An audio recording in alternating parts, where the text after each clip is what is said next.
Hello everyone, welcome back to my channel. आज म तपाईँहरूसित आमको एउटा नयाँ रेसिपी सेयर गर्न लागिरहेको छु। So let's start.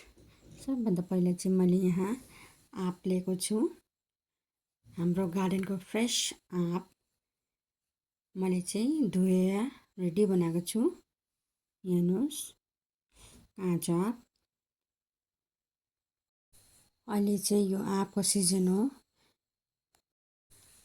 तपाईहरूले चाहिँ यसरी आँपको धेरै प्रकारको चाहिँ रेसिपीहरू बनाउन सक्नुहुन्छ। आँप खानु हेल्थको लागि एकदमै राम्रो हो। सबभन्दा पहिला चाहिँ मैले यहाँ कुकरमा पानी हालेको छु।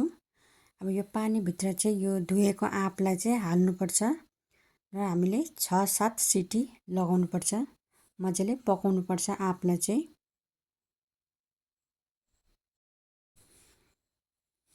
यसरी ढक्नी लगाइकन हामीले चाहिँ 6-7 सिटी लगाउनुपर्छ। अब यहाँ हेर्नुहोस्, 6-7 सिटी भइसकेको छ। आँप चाहिँ मजाले पाकिसकेको छ। अब यसलाई चाहिँ एउटा भाँडामा निकाल्नुपर्छ। आज चाहिँ मैले जेली आम पापडको रेसिपी बनाउँदैछु। यो चाहिँ एकदम खट्टा मिठा र स्पाइसी बनिन्छ र एकदम डिलिसियस हुन्छ। हेर्नुहोस्, मैले सबै निकालिसकेको छु। अब यसको बोक्रा हामीले निकाल्नुपर्छ।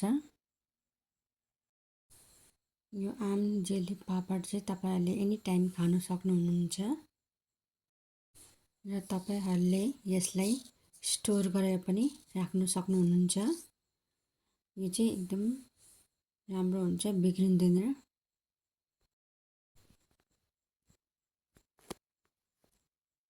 हेर्नुहोस्, मैले यसको बोक्रा सबै छिलिसकेको छु। अब हामीले चाहिँ हल्का पानी हाल्नुपर्छ यसमा।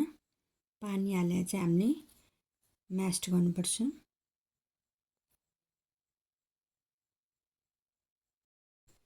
हामीले चाहिँ यसको एउटा प्युरी रेडी गर्नुपर्छ।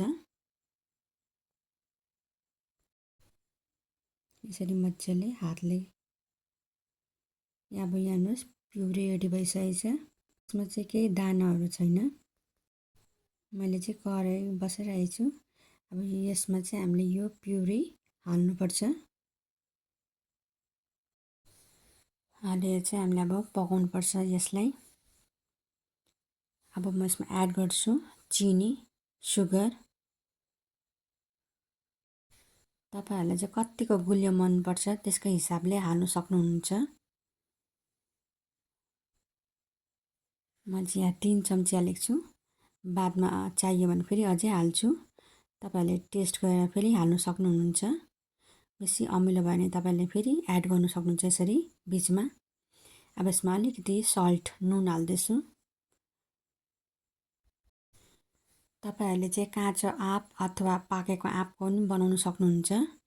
काँचो आँपको बनाउनु भयो भने चाहिँ चिनी ज्यादा लाग्छ। पाकेको आँपको बनाउनु भयो भने चाहिँ कम्ती लाग्छ चिनी। दुइटै मिठो हुन्छ। अब हेर्नुहोस्, पाकेर चाहिँ निकै कम्ती भइसकेको छ। हामीले चाहिँ एउटा स्टिकी टाइपको चाहिँ रेडी गर्नुपर्छ। अब यसमा एड गर्दैछु 1 चम्ची सौफ, जिरा पाउडर हाफ टेबल स्पुन स्वादको लागि, चिल्ली फ्लेक्स स्पाइसीको लागि। तपाईहरूलाई कतिको स्पाइसी मनपर्छ त्यसको हिसाबले एड गर्न सक्नुहुन्छ। अब एकछिनसम्म हामीले चाहिँ पकाउनुपर्छ।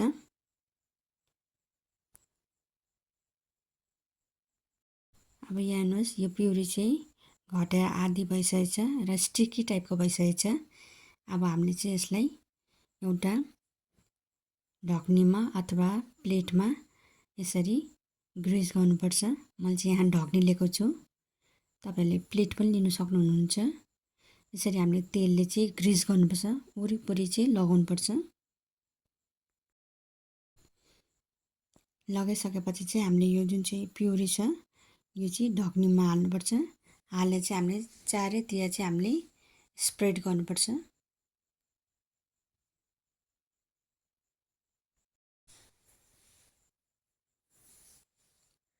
यसरी वरिपरि हामीले स्प्रेड गर्नुपर्छ। यो स्प्रेड गरिसकेर चाहिँ हामीले यसलाई घाममा सुकाउनुपर्छ, अथवा घाम लागेन भने चाहिँ तपाईले फ्यानमा पनि सुकाउन सक्नुहुन्छ। घाम पुरा लागेको छ भने चाहिँ 2-3 घण्टामै रेडी हुन्छ र घाम लागेन भने चाहिँ 2 दिन पनि लाग्न सक्छ यो रेडी हुनुमा। अब चाहिँ म यसलाई घाममा सुकाउँछु। हेर्नुस् घाममा सुकिसकेछ, चारैतिरबाट छोडिसकेछ। अब यसलाई चाहिँ यसरी मजाले निकाल्नुपर्छ, एउटा प्लेटमा ट्रान्सफर गर्नुपर्छ। ट्रान्सफर गरिसकेपछि चाहिँ अब हामीले यसलाई शेप दिन्छौँ। तपाईहरुले जुनै पनि शेप दिन सक्नुहुन्छ, triangle, square, round, any shape. यो चाहिँ एकदमै डिलिसियस बनिन्छ, तपाईहरुले नि यसरी ट्राई गर्नुहोस्। यसरी बनाए चाहिँ आफ्नो फ्यामिलीहरुलाई सर्भ गर्नुहोस्, एकदमै खुसी भएर खानुहुन्छ। यो बनाउनुमा अलिकति मेहनत लाग्छ, तर घरमा बनाएको चाहिँ एकदमै राम्रो हुन्छ, एकदम हाइजेनिक हुन्छ। म चाहिँ यसलाई लामो लामो शेपमा काटेर चाहिँ रोल गर्दैछु। तपाईहरुले जुनै पनि शेप दिन सक्नुहुन्छ। हेर्नुस् यसरी यस्तो दामी बनेको छ। अहिले चाहिँ आमको सिजन हो, सिजनमा चाहिँ प्रशस्त मात्रामा चाहिँ आम पाउँछ र तपाईहरुले यसरी बनाएर खान सक्नुहुन्छ। यो एकदमै टेस्टी बनिन्छ, तपाईहरुले नि ट्राई गर्नुहोस्। र कस्तो भयो भनेर तपाईहरुले मलाई कमेन्ट बक्समा नि लेख्न सक्नुहुन्छ।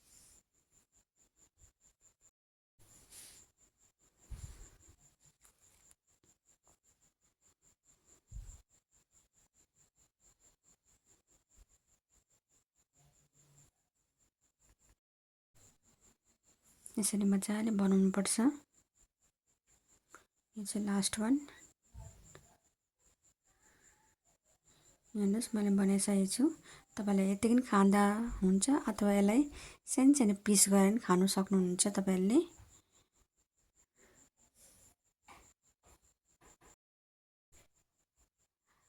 अब मैले चाहिँ यसलाई अब सानो पिसमा कट गर्छु। हेर्नुस् मैले सानो पिसमा नि कट गरिसकेको छु। अब चाहिँ रेडी छ सर्भ गर्नुको लागि। यदि तपाईहरुलाई यो रेसिपी मन पर्यो भने चाहिँ please like, comment, share and subscribe गरिदिनुहोस्।